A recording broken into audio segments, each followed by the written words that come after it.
WhatsApp everyone, welcome back to the channel. तो अब जल्दी से डिस्कस करते हैं कि कौन से मोस्ट इंपॉर्टेंट टॉपिक्स हैं जो आपको प्रिपेयर करके ही जाने हैं एट एनी कॉस्ट और आपके एग्जाम में आने के हाई चांसेस रहेंगे।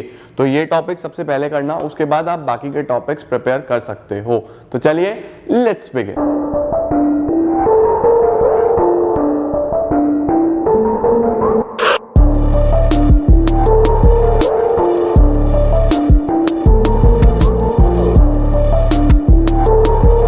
तो शुरू करते हैं गाइस मैक्रो इकोनॉमिक्स के साथ। मैक्रो की बात करें तो आपके पास 5 चैप्टर्स आ रहे हैं, money, banking, government budget, BOP और फॉरेन एक्सचेंज रेट। ठीक है, स्टार्ट करूं अगर मैं मनी के साथ, तो मनी में बस आपको मनी सप्लाई बहुत ध्यान से देखना है और मनी के कंपोनेंट्स देखने हैं मनी सप्लाई के, M1, M2, M3, M4, जिसमें M1 ध्यान से करना, बाकी की बस चीजें एक बार नजर मार लेना कि क्या क्या इसके अंदर आता है। ठीक है, इसके साथ साथ आपको कुछ छोटे छोटे टॉपिक्स मिल जाएंगे, जैसे फिएट मनी क्या है,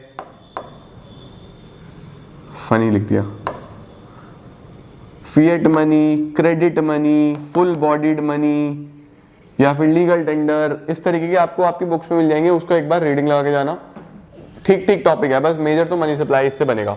बैंकिंग में मल्टीप्लायर का क्वेश्चन पक्का आ रहा होगा। मल्टीप्लायर के 2 फॉर्मूलाज याद रखो। सबसे पहले मल्टीप्लायर कैलकुलेट कैसे होता है, 1/LRR, फिर फाइनल डिपॉजिट कैसे निकलता है, इनिशियल डिपॉजिट इनटू मल्टीप्लायर, है ना। इन तीनों में से कोई भी 2 चीजें दे सकता है, एक पूछ लेगा आपसे। सेंट्रल बैंक के फंक्शंस अच्छे से करके जाना।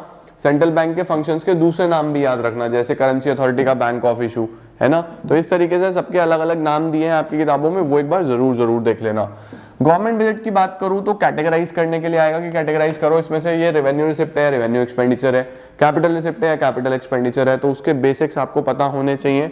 उसके साथ ऑब्जेक्टिव से जरूर क्वेश्चन आएगा कि कौन सा ऑब्जेक्टिव यहाँ पे हाईलाइट करा जा रहा है। 6 ऑब्जेक्टिव्स हमने पढ़े हैं गवर्नमेंट बजट के, वो ऑब्जेक्टिव्स बहुत अच्छे से देख के जाना। देन इसके न्यूमेरिकल्स आपके डेफिसिट वाले एक बार जरूर देख लेना, revenue deficit, primary deficit, fiscal deficit, तीनों को एक बार न्यूमेरिकल चेक कर लेना। बैलेंस ऑफ पेमेंट्स की बात करें तो बैलेंस ऑफ पेमेंट अकाउंट में तो कंपोनेंट ही पूछने वाला है कि करंट में कौन सा जाता है, कैपिटल में कौन सा जाता है, कौन सा डेबिट साइड, कौन सा क्रेडिट साइड, कौन सा करंट अकाउंट, कौन सा कैपिटल अकाउंट, ये आपको बहुत अच्छे से आना चाहिए। यही मेनली आपके पास बैलेंस ऑफ पेमेंट से क्वेश्चन आएगा, मेनली क्वेश्चन यही आना है। फॉरेन एक्सचेंज रेट की बात करें तो करेंसी डेप्रिसिएशन एप्रिसिएशन आपको पता होना चाहिए, और types of foreign exchange rate. Types of foreign exchange rate में fixed, flexible, manage floating exchange rate, ये सबसे इंपॉर्टेंट टॉपिक्स हैं जिन पे क्वेश्चंस आपके पास बनेंगे ही बनेंगे फ्रॉम मैक्रो इकोनॉमिक्स। तो इसका स्क्रीनशॉट लो जल्दी से, ये टॉपिक्स कर लेना, बाकी बाद में प्रिपेयर करना। मतलब पहले तो ये बहुत अच्छे से होने चाहिए, बाकी की रीडिंग वीडिंग बाद में लगाना। इसके बाद मैं आता हूँ इंडियन इकोनॉमिक डेवलपमेंट में। तो चैप्टर नंबर 1 में आपको एग्रीकल्चर सेक्टर पूरा बहुत ध्यान से कर लेना है, चाहे उसमें जमींदारी सिस्टम हो, चाहे उसके अंदर किस तरीके से ब्रिटिशर्स ने डिस्ट्रॉय करा था वो देखना है, क्या इंडिया एक्सपोर्ट कर रहा था, क्या इंपोर्ट कर रहा था, वो आपको पता होना चाहिए। उसके साथ क्या डेमोग्राफिक प्रोफाइल है इंडिया की, डेमोग्राफिक प्रोफाइल में birth rate, death rate, literacy rate, ये डेटा जरूर याद करके जाना। लेटेस्ट, ज्यादा डेटा नहीं, लेकिन ये जरूर एक बार देख लेना, बहुत ज्यादा डेटा नहीं आएगा आपके पास। ठीक है, कोई 2-4 डेट्स मैक्सिमम और 2-4 ही डेटा, ज्यादा नहीं आएंगे, तो इन्हें ध्यान से देख के जाना। चैप्टर नंबर 2 पे आता हूं अगर मैं, तो गोल्स पता होने चाहिए पहले आपको 5 ईयर प्लान्स के। जेम्स मैंने याद कराया, growth, equity, modernisation, self Reliance.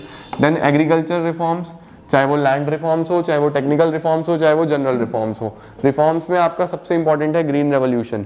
Green revolution पे क्वेश्चन पक्का आएगा, ग्रीन रेवोल्यूशन की डेट वेट देख के जाना अच्छे से। उसके बाद इंडस्ट्रियल पॉलिसी रेजोल्यूशन, IPR 1956, पहला कब आया था, 1948। इसने कितने शेड्यूल्स में डिवाइड करा इंडस्ट्रीज को, 3 शेड्यूल, शेड्यूल ए, शेड्यूल बी, शेड्यूल 3। कितनी इंडस्ट्रीज, पहले में 17, दूसरे में 12, तीसरे में बाकी बची हुई। ठीक है ना। स्मॉल स्केल इंडस्ट्रीज की लिमिट याद रख के जाना, पहले 5 लाख, प्रेजेंटली 1 करोड़। तो स्मॉल स्केल इंडस्ट्री में जो लिमिट है इन्वेस्टमेंट की वो पहले 5 लाख थी और अब 1 करोड़ है। Then import substitution, import substitution किसको बोलते हैं, इनवर्ड लुकिंग ट्रेड स्ट्रैटेजी, यानी हमें एक्सपोर्ट जो है उन्हें प्रमोट करने के बारे में सोचना चाहिए था, तो प्रमोट करने के लिए पहले बनना तो चाहिए, तो इंपोर्ट को बंद कर दो, बिल्कुल इंपोर्ट नहीं करना, इंडिया में सामान बनाओ, तो उसको हम लोग बोलते थे inward looking trade strategy, import substitution.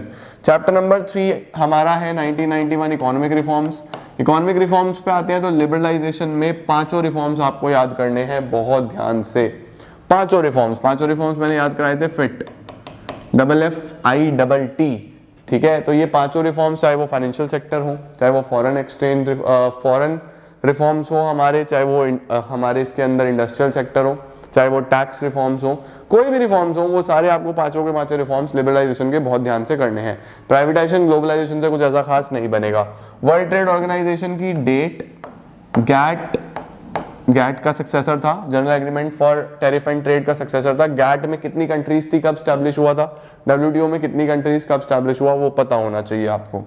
Chapter number 4 poverty की बात करें तो पॉवर्टी लाइन अच्छे से कर लेना। पॉवर्टी लाइन एब्सोल्यूट पॉवर्टी के अंडर आता है या रिलेटिव के अंडर आता है, आपको पता होना चाहिए, एब्सोल्यूट में आता है।